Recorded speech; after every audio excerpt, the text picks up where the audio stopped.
Okay, and then now time for the main event for today, which is, so I invite Werner to present all the work that he's done to go through the history of EURADOS and show to us how we get here, where we are now. Yes. In 40 minutes. In 40 minutes, yes. Hello, everyone. So it's a great pleasure that I can give you some ideas about the history, about the past of EURADOS. And as Philip said, the job was 40 years and 40 minutes. And I will try to do my best, so I will have a look at the clock. Okay, so first of all, I would like to mention that this is not my own work. So actually, it is a joint work.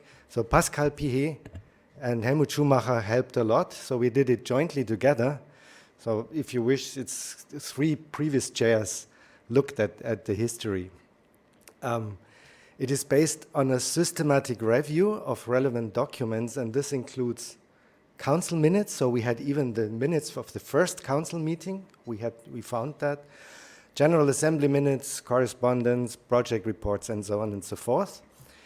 Well, in August last year, I went to PTB because all the old stuff was stored there. And together with Helmut, we looked through all the old documents and identified the relevant ones. And the relevant ones I brought to Neuherberg, where the archive is now stored. So Kerstin is the guard of our history.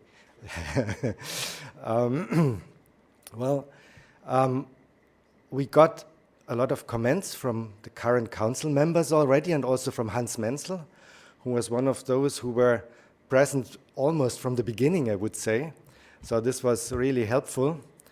And we have already presented this in Krakow earlier this year at the NewDOS 14 IM 2022 conference. So the plan is that we would like to submit a paper on the history for the proceedings. And this is already almost done, so the paper is ready. And hopefully we will succeed also to write a report on that, which includes much, much more details, names, and so on and so forth, for those of you who are interested. Well, we have invited a number of people to this specific event, and I am happy that I can welcome Leonard Lindberg, Christian Wernli, and Hans Menzel, who are all here today.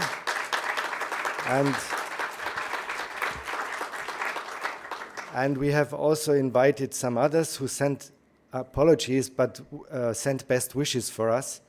João Alves, Pascal Pihet, Helmut Schumacher, Hans Sötelief, and David Bartlett, who were really sorry that they could not come, but they were invited, and of course they are very interested in the result of our survey. So this was the materials and methods part, and now let's come to the results.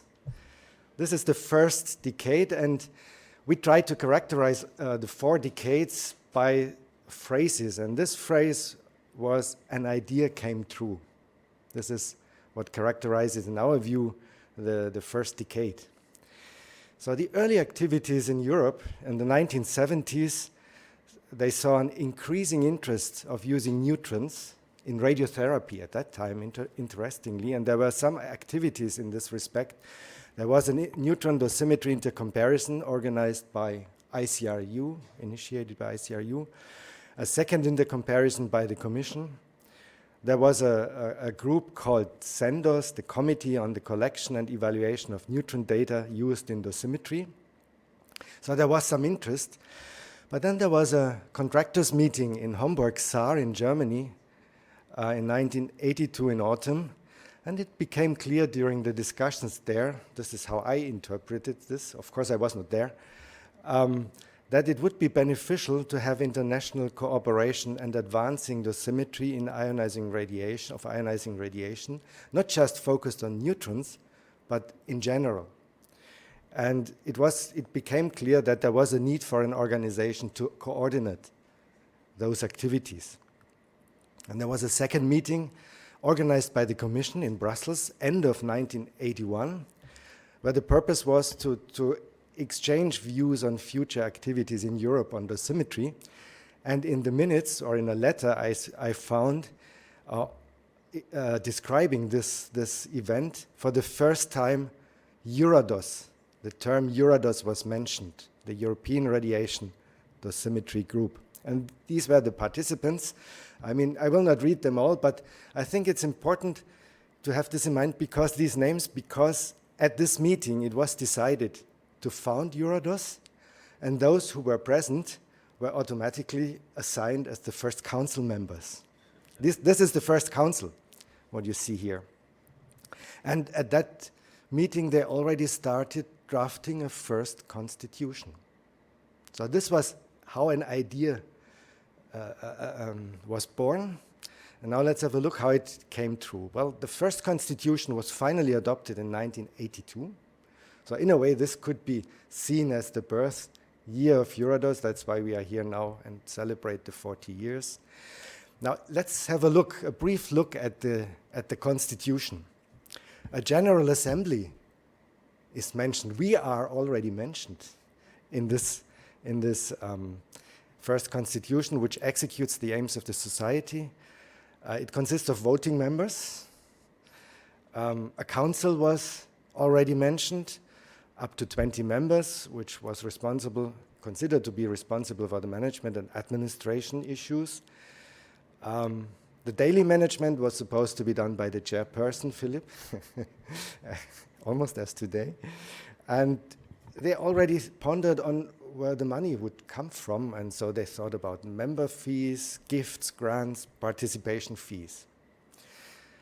Now, if we look at the activities of the group, at that time, dissemination of information, collaboration between scientists and laboratories, evaluation of dosimetric data, development and application of dosimetric methods, instruments, and computer codes already at that time, intercomparison programs, to organize meetings, workshops, training courses, and to publish the result. Now, when I read this, I thought, wow, that's actually what we are doing right now, right? It's not so much different in the general ideas behind. So it's already how we are. It's very close. So they had really visions, and we still benefit from those visions now. So, 1982, EURADOS was officially registered as a charity in the Netherlands.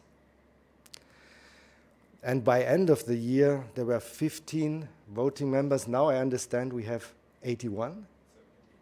81 because we have 2 new members. And 58 associate members. Now we have maybe 10 times more. So we grew, obviously. But this was the situation at that time. And money, of course, was always the topic. And the European Commission, I mean, there was a kind of, what I learned from Hans, a kind of silent agreement that the European Commission wanted to fund and support these activities. So there was a first contract signed with the Commission a year later. There was the merge of EURADOS and Sendos in '85, and for a while the group was called EURADOS-Sendos. And what was also interesting for me, impressive to see that from almost the very beginning, they always thought how to improve. They always looked closely to the developments going on. And for example, at the end of this century, they started to modernize the organization, to restructure it. And one issue which was always a problem or an issue, was to adjust the work done by EURADOS to the research programs issued by the Commission. And in 1989, for example, if you read the old documents, the first idea came up to organize dedicated symposia in Europe.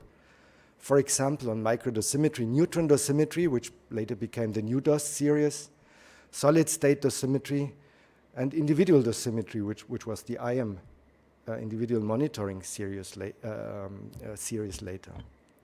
And EURADOS is still in charge of those two, the NUDOS and the individual monitoring. This was all the good news. The bad news was that at the end of the first decade, the financial situation was really bad. And what did this mean? Well, they even couldn't finance twice a year a council meeting. So the money was no more there. So they just organized officers' meeting with the chair, the vice chair, the secretary, and the treasurer. There was no money. Online, yeah, online would have been a good idea. That's how we would operate now, right? So this summarizes the whole first decade. And I think I don't expect you to read everything here. So the blue timeline is the first decade, and above the blue timeline you see some milestones, some important events. And the yellow part below, let's have a brief look at that, because these were the working groups they worked at, they had established, and this all gives us an idea what the scientific topics were they were interested at that time. So for example, there was a working group on microdosimetric principles and dose equivalent meters based on microdosimetric techniques. There was dosimetry of beta and low energy photon radiation, which was later called skin dosimetry.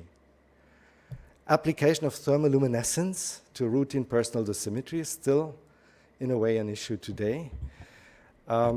This was stopped, and they initiated a new one later, assessment of internal risk, which later became assessment of internal dose. You can hear already working group 7, right? Then we have this dissemination and development of computer programs for dosimetric problems, later called numerical dosimetry. Now we call it working group 6, for example. Basic physical data and characteristics of radiation protection instruments, application of track detectors on neutron dosimetry, and criticality accident dosimetry. These were the topics they worked at about 10 years, during the first 10 years. An idea came true. This was the first decade. Now the second, we called finding its role. A first revision of the Constitution took place, and actually there were not really major changes. Maybe some of the more fundamental changes was that they decided to decrease the size of the council for various reasons, maybe to get it more effective, and maybe the money could also be a problem, yeah. So, and funding, of course, was still essential. So, but the European Commission continued to support EURADOS. There was, within the framework program 3, there was funds, and also during FP4. But this is already an example how the ideas of the Commission influenced how EURADOS worked. So for example, in FP4, the Commission wanted to see research proposals and joint research proposals for specific projects. And this led to a proposal which was finally accepted by the Commission, a concerted action together with ULEP, which is the sister organization to EURADOS, was the sister organization as EURADOS, working on biological late effects of radiation, and the International Union on Radio Ecology. Quite a good idea, I think, to bring those together, because radiation protection is very interdisciplinary, and this, I think, was not, well, I think it was a good idea. Another development, which is maybe also interesting from the current perspective now, at that time, in the early 90s, when the former Soviet Union disappeared, all of a sudden, a lot of new independent states, nations, developed, and so there was money from the Commission to reach out to Eastern European countries. And this was the PICO program, so EURADOS got, not so much, but got funds to reach out to these Eastern European countries, and we still benefit from this. So we have a lot of members from those countries. Nevertheless, again, I mean, they continuously monitored how EURADOS performed, and in the late 1990s, there was the perception that EURADOS was becoming weaker again. There was still always the struggling for funds, except for funds from the Commission. It was somehow difficult to maintain previous activities. EURADOS depended on the research priorities set by the Commission, and other priorities which were felt important by the community, by EURADOS, were difficult to fund, to continue. So there were some changes, and the problem behind was that EURADOS was not really independent. This was the problem at that time. And so, as always, we then established a task group and let them work. And these are the members of the task group, and at least one member is here today. This is Elena Fantuzzi. So she is still young, but obviously she was very young at that time. So this task group developed ideas how EURADOS could continue or should continue. And it was very interesting to read this paper, because one major lesson learned or major result of this task group was that EURADOS focused too much on research and development at that time. It's interesting to think about it. And just saying in the Constitution, stimulating collaboration between European laboratories alone was not considered sufficient. So one should do more in this respect. And so what they proposed, for example, to regularly organize intercomparisons, to prepare reports, to organize workshops, training courses, to develop a newsletter, for example, or a website. So totally innovative, probably at that time. And the power should be transferred to the council, and they proposed a steering committee to control the council. So most of those, but not all of them, of those proposals were later actually came true and were realized. Not all of them. I think we don't have a steering committee to control the council at the moment. But I mean, this was really interesting. And another very interesting aspect is, despite of all the problems with funding and so on and so forth, EURADOS got really high visibility internationally. And just one example is that when ICRU, ICRP changed definitions, then EURADOS was in charge to calculate the corresponding dose conversion coefficients, which were finally published in ICRU report 57 and ICRP publication 74. And for occupational exposure, they are still in use. So, and this is something, a model I have in mind now for the future, where EURADOS really could contribute now again. Because we, as EURADOS, we have the expertise to do so. This was the second decade, finding its role, and again you see the timeline, the blue, and above you see some of the milestones. Now, if you look at the yellow part, all the working groups, I mean, it's quite heterogeneous, right? So a lot of working groups were closed, then some new working groups were established, and if you look at the right, the block of working groups on the right, this looks very regularly, and this has to do with an EC project. So these working groups were funded, and so of course they were established, and others were difficult to continue. So this is another example how the Commission, the funds of the Commission were really, really important, that EURADOS could at least do some of the work. Well, once we come to the fourth decade, you will see that this picture, this pattern, looks totally different. The third decade now, and we think it is characterized by the phrase developing of a self-sustainable network. FP5 was another project, another project funded by the European Commission, the Radiation Dosimetry Network.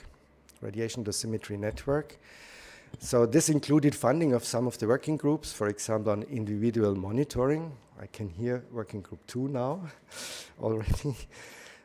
They supported organization of meetings, of course. Development of the website was supported by the Commission. Publication of a joint newsletter together with ULAB at that time. And some concerted actions, for example, on neutron spectrometry, were also supported as part of the FP5 project.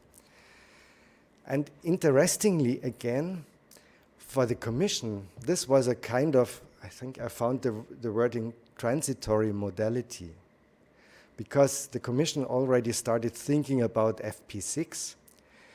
And in FP6, I mean, Hans Menzel is here. He knows this much better than I do. Yeah? They wanted to support or see the formation of network of excellences. So excellent research in Europe. And this caused tremendous discussions among EURADOS. A lot of letters are in the archive on this, because if a network of excellence on dosimetry was formed in Europe, then immediately the question came up, well, and what is the role of EURADOS then? Should EURADOS stop? Should EURADOS dissolve into such kind of network? So they had a lot of discussions, and I saw letters from the chair to the voting members asking various questions. How should we react on that? And interestingly, so this network of excellence in research, EURADOS felt that a lot of research questions in dosimetry had already been answered at that time. I will give you an example later on. And that the focus should be more on harmonization, dissemination of information, education and training. This was a bit in line with what the task group, if you remember, had analyzed some years ago. And that EURADOS felt that the transposition of the research results into national regulations was also very important at that time. And one example I would give to you is aircrew dosimetry. Aircrew dosimetry saw a lot of research activities in the 1990s. And EURADOS was very active in this, as some of you may recall, dealing with measurements on board aircraft to measure the mixed field of cosmic rays, developing computer codes to calculate the doses to pilots and aircrew. But so it was felt at that time, now this should be transposed into national law. And this cannot be done, of course, as part of a network of excellence, which was focusing on research. So this was really, really difficult. Also, some research topics were still important and considered important, for example, on internal dosimetry. And so somehow this approach, network of excellence, did not really fit to the situation, the dosimetry of ionizing radiation appeared in Europe at that time. So I would call this the second crisis. The first one was this, the financial problem after the first decade, and this is a kind of second crisis. And of course, there were a lot of discussions with the Commission as well, and the Commission understood also the problem. So as part of FP6, there was a project funded, the Conrad project, which was called a coordinated network for radiation dosimetry. Not network of excellence, by the way, a network for radiation dosimetry. And the kickoff was during a EURADOS annual meeting in Krakow at that time in 2005.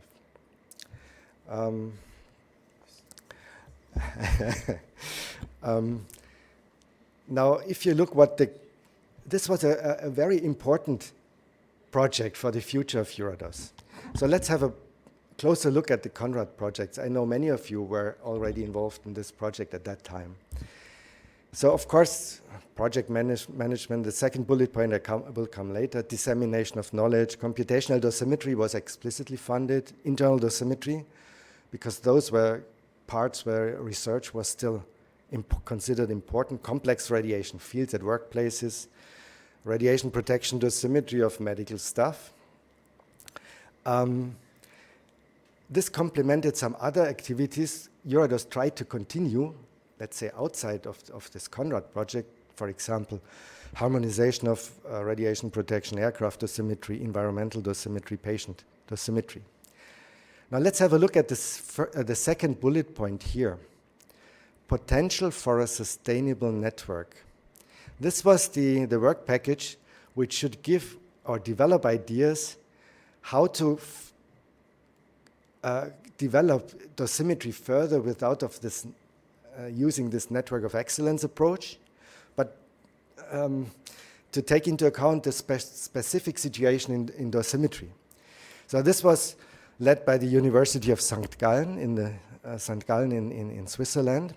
They analyzed systematically the strengths and the weaknesses of EURADOS and of the network of excellence approach. And then they came up with proposals how to continue now, how to form a self-sustainable network in dosimetry. This was really important for us now. Now, if we look at other things, there were some changes in EURADOS. For example, at that time, the office was moved from the Netherlands to PTB in Germany because the Technical University of Delft didn't want to continue radiation dosimetry and radiation research. So this was moved to Germany and registered in Germany as a non-profit organization in the Register of Societies. And this had one additional advantage among several others, because so far EURADOS was not eligible to coordinate EC projects. And with this legal construction now, it was possible. I will come to this a little bit later. So working groups were restructured, of course, as always. The website was modernized. The concept to have EURADOS reports was developed. It was not yet there at that time. And of course, they thought about how to make the annual meetings more attractive, like the annual meeting now this week. So, for example, they just developed the idea of having winter schools. It was not there before, but the idea evolved. Another important project was the European Technical Recommendations on Individual Monitoring for External Radiation. We heard about RP 160, the report and training courses. This was the project where EURADOS developed all the recommendations, but EURADOS could not at that time coordinate the action. So it was coordinated by the Greek Atomic Energy Commission, and EURADOS provided the experts. This was the solution at that time. Okay, this is the third decade. Again, you see some milestones. And you see below, you see the working groups which were established at that time. You can read it afterwards. Now let's come to the fourth decade. And we called that becoming an international partner. Now some organizational developments in 2014 or 15, I don't remember exactly, or 16. The decision was made to move the office from Braunschweig, PTB, to Munich, to the Helmholtz Center at that time. There was quite some changes in the constitution and in the rules of procedure. For example, at that time we decided in the council to limit the number of terms you can serve for the council to 3 normally. Before you could go for the council forever if the General Assembly elects you. But this is now limited. We have set clear guidelines how a chair of a working group should be elected. There were no guidelines before. So we wanted to make it more transparent. The program of each working group should be in line with the strategic research agenda. I mentioned that. I will come to this later in this decade. We developed a code of ethics and management of conflict of interest. And this all, yes, and since 2012, the EURADOS reports were launched. In 2012, they were launched. The first one, 2012-01. This was the starting point. The newsletters were modernized. We have initiated the Young Scientists Award grant, and a bit later, the Young Scientists Conference support. So we heard already about that today. So and all was made to increase the transparency how EURADOS operates, to make it more modern in terms of an organization, to improve the balance between the continuity and turnover. We want to get more people into the council, get into EURADOS. On the other hand, of course, we don't want to lose too many experienced members. So it's always a balance. And I think we found quite a reasonable balance. We will see in the future. And we also wanted to provide more perspectives for young professionals that join the community, the dosimetry community, get leading roles in our organization, and in a way to form the future leaders in the future, in next decades to come. So these were major changes, I think, in how EURADOS operates. Let me come now to the third crisis. This is the result of an EC project, Opera, where EURADOS was not a member at that time. What they did, they analyzed. This is a bit busy slide. I explained to you the most important lines. They analyzed where the funding was spent, the Commission offered to radiation research. So the target platform, this is FP4, FP5, the line with target platform, the line FP4, 5, 6, and 7. And if you look now at the red line, EURADOS, you see that dosimetry was supported in FP4 and FP5. Roughly 15% of the funds were for radiation research went to dosimetry projects. But then FP6, FP7 saw a dramatic decrease in dosimetry funding. And this I call the third crisis of EURADOS. And this highlighted the importance that we as an organization should explain to the world how important dosimetry is, because dosimetry is everywhere in radiation research. And people seem to lose this understanding. And this was the decision of the Council that we should develop a strategic research agenda. We should identify what are the research needs in dosimetry for Europe. So again, as always, a task group was formed, and the task group had to do some work. But in this case, it was with input from all working groups, from all members, actually. This was, in the best sense of the word, a joint action. And if you want to see what our visions were for research in dosimetry for the next 20 years for Europe, this was the report 2014-01. And then we asked international organizations, what do you think about this report, about these ideas? And we organized a workshop, invited organizations, more than 20 came. We had a one-day workshop, and we got feedback, what others felt like for example, the ICRU was there, like the WHO were there, and many others. And this report was then 2017-02, where we collected the feedback we got. And then, of course, as a research agenda is a moving target, of course, we had to update this later and include the feedback from our stakeholders. So this was led by Philip at that time. And the report 2020-04 summarized gives you the updated research agenda. And together with the other research platforms mentioned, I think, by Philip earlier today, we developed roadmaps, joint roadmaps for Europe. And as a result of this exercise, and this was really a huge work to be done by our community, every research call issued by the Commission has now to prove that it will be formulated in a way that it's also based on the EURADOS SRA. Also the SRAs of the other research platforms like Melody, Alliance, and others, but also EURADOS. And and any proposal, any winning proposal which gets funds must to demonstrate how they are consistent with the EURADOS SRA. And in this way, we managed that a lot of more dosimetry projects have been funded so far and hopefully will be done in the future. So, increasing involvement in international conferences. I have still 7 minutes. So we have joined and supported Melody workshops, which became later the European Radiation Protection Weeks. And the next one will be in autumn this year in Estoril in Portugal, where EURADOS is active and contributes, of course. We have contributed a lot to international conferences, and you see some of them here. Of course, the Individual Monitoring Conference and the NUDOS Conference, the last one this year in Krakow, NUDOS and the Individual Monitoring. So I think it's fair to say that since 2014, EURADOS has become one of the leading research platforms in radiation protection in Europe.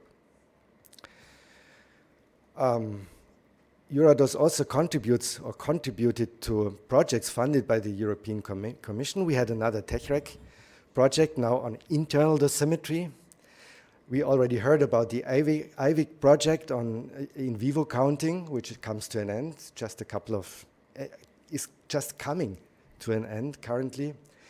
We serve in an advisory committee in many European projects which are currently funded or running or have. And many projects now include explicitly dosimetry because of our efforts. And you see just a number of them here. There are more. Well, to organize regular intercomparison on dosimetry. The idea came up earlier, I mentioned that. And currently now, practically all working groups are organizing intercomparison exercises in one way or the other. But the idea to have a regular pattern, this actually developed in the third decade. The first feasibility study was proposed already in 2007. We believe that this is crucial for harmonization across Europe. It's important for the accreditation of laboratories. And this is also important, it creates a regular income for EURADOS. And these regular intercomparisons include, you saw this already, I think with working group 2, whole body dosimeters in photon fields, these are the blue parts here, extremity dosimeters in photon beta fields, these are the green parts, and neutron dosimeters, the violet parts. And the results are being discussed during participants' meetings, during annual meetings, and they're published as EURADOS reports. We heard about this earlier from the working groups. So, and this means EURADOS has a regular income. And this means EURADOS became much more independent. And this is really crucial. I think all the other research platforms in Europe are really jealous because they don't have this option. This is the figure of the fourth decade, and no need to look in detail, but look at the yellow parts. Now it looks very stable. We have 8 working groups. Now we are considering another one, as you know, in nuclear medicine. So it looks very stable. We know what to do now, right? Okay. So this is the overview of all the 4 decades. And you see, I just want to mention the chairs here. John Dennis, who passed away a couple of years ago, unfortunately, and Günther Dietze as well. But then we have Pascal Pihet, Helmut Schumacher, and myself, who developed this overview. And this doesn't stop here, of course, because I wanted also to say at least something on the future. And this is the future now. So we have another chair, and hopefully, Philip, you will continue going into the 5th decade. You saw already this picture, the participants in the annual meetings before the pandemic. It was a continuous increase. So EURADOS is a vivid society, and we had more than 800 registrations. You saw that already during the pandemic last year, but this is, of course, difficult to compare. We have education and training, a lot of education and training. I don't want to go into detail, and these are just examples. We have summarized it 2 or 3 years ago in a review paper where you can read all the actions we have. We have the EURADOS reports. No need to read this, but we have so far 31 free EURADOS reports since 2012, and we heard a lot of more now. Publications in peer-reviewed journals. So EURADOS is doing science. And the world has to read it, should read it. So, and I did a statistics over the last 15 years, and this means that the 15-year average is that every month there is one publication in the peer-reviewed scientific literature from EURADOS. Every month. And this is the 15 years average. Well, EURADOS is resilient, so we survived a number of crises, and we are healthy and vivid. Self-sustainable. This was really a struggle to come to this point, but now we have it. Still 2 minutes, Pavel. Important harmonization. It's influential. Think about the SRA and now how the Commission thinks about the symmetry in the research proposals. We are future orientated. Think about education and training. Attractive. Look about the annual meeting participants, and modern. We have a digital annual meeting last year, for example. We have the webinar series now. So everything is fine, but of course I'm totally biased, so don't take this too seriously. You should make up your own idea. And now this is the last slide, and this is 1 minute left. So when I saw all this and read the old documents, I thought really we are standing on the shoulders of giants here. And this phrase goes back to Isaac Newton, who said in 1675, "If I have seen further, it is by standing on the shoulders of giants." And according to Wikipedia, this means using the understanding gained by major thinkers who have gone before in order to make intellectual progress. And this describes, I think, the whole development over 40 years. And this is the illustration, a picture also from Wikipedia, where you see the giant Orion on the left, and on his shoulders sitting his servant, Sedalion. Orion was blind, but his servant, he acts as the eyes of Orion. And this was my feeling when I read all the documents. I felt really humbled to see. I mean, we benefit now, and we think it's normal, but it was really huge work to develop this. And so this is my last slide, my last sentence here, and it's 40 minutes now. So we all here, as we are sitting here, the current EURADOS members, we did not invent the wheel. They, our predecessors, they did it for us, actually. But now it's our role to shape EURADOS, make it fit for purpose for our successors in the future. And with this, I would like to thank you. Thank you for listening all.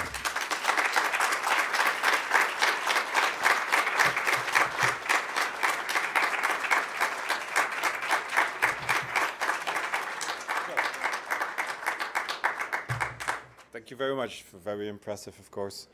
I don't know if there's questions for Werner or somebody wants to know something from a particular year or something that happened or no?